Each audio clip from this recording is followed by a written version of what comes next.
naman yun, Armando. Tumatanaw lang din kami ng utang na loob sa inyo. Kaya mula sa araw na to, kasama niyo na kami sa latalaban niya. Papayag ka bang nalalamangan ni Carlo? Hindi. Hindi ako papayag. Na may isunod-sundo na lang nito isa. Hindi ako sumapi sa punto para maging utusan na. Carlo, yung nangyari kanina. Sa tingin mo bang tama yun? Kung saan natin kakalimutan. Sandito tayo dahil may pinaglalaban tayo. At wala na tayo sa tungkulin. Sana mangibabaw yung batas. Kasi hindi naman tayo mga kriminal na gumagawa ng hindi dapat. Ay! Bakit ba palagi na lang si Cardo ang mas pinapamura mo?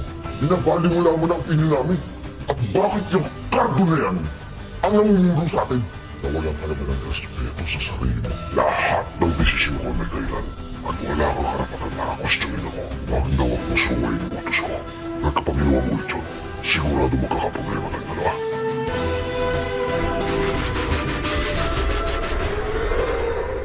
Armando, pagsabihan mo yun si Samuel. Pag yan hindi mo nasuheto, malaking problema ibibigay sa atin.